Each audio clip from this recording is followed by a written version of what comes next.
Lecture du message de Madame la Secrétaire d'État auprès de Madame la Ministre des Armées par Madame Corinne Orzechowski, préfète d'Indre-et-Loire. En cette journée nationale, nous sommes rassemblés pour saluer la mémoire des victimes des crimes racistes et antisémites de l'État français, mais aussi pour rendre hommage aux Justes de France. Dans un même mouvement, la nation se souvient des martyrs et des sauveurs. La rafle des 16 et 17 juillet 1942 est une blessure qui ne cicatrisera jamais. Les cris des enfants séparés de leurs parents sont loin, mais nous les entendons toujours. Les larmes des familles déchirées se sont éloignées, mais elles nous émeuvent encore. La tragédie du Veldiv demeure une plaie vive dans nos mémoires.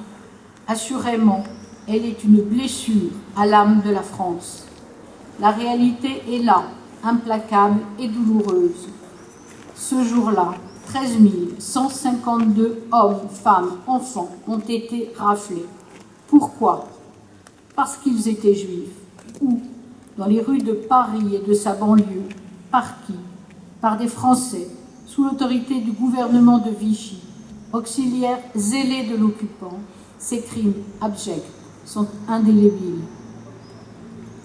Arrêtés au petit matin dans leur appartement, leur cage d'escalier, dans leur logement, ces milliers de personnes ont connu l'angoisse et l'attente dans le vélodrome d'hiver, comme dans les camps de transit et d'internement. Leur voyage vers l'enfer débutait, leur destination, Auschwitz-Birkenau. La rafle du Veldiv n'était pas la première, elle n'était pas la dernière. Elle est devenue le symbole de toutes les autres rafles, le symbole des crimes commis envers les Juifs de France durant la Seconde Guerre mondiale, avec la complicité du gouvernement de Vichy. En cette cérémonie du souvenir, nous pensons à tous ceux qui furent pourchassés, arrêtés et déportés pour ce qu'ils étaient. Nous pensons également aux populations tziganes qui ont souffert de la barbarie nazie.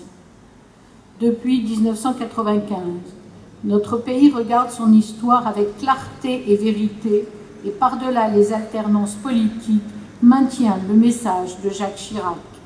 La France, patrie des Lumières et des droits de l'homme, terre d'accueil et d'asile, la France, ce jour-là, accomplissait l'irréparable. Manquant à sa parole, elle livrait ses protégés à leurs bourreaux. Alors que les idéaux de la France et de la République étaient bafoués, des femmes et des hommes, des héros anonymes, ont maintenu la flamme de l'honneur et de la dignité. Partout dans notre pays, ils ont bravé le danger pour sauver d'une mort certaine des milliers d'innocents. Ils ont caché des enfants par centaines. Même au fond de l'abîme, la solidarité et l'attention à son prochain n'avaient pas disparu. Même dans la tragédie, il y eut des justes, il y eut des flambeaux d'humanité. Que les Français de notre siècle et que notre jeunesse qui porte nos espérances n'oublient pas le pire. Qu'avec ce souvenir, nous soyons capables de produire le meilleur.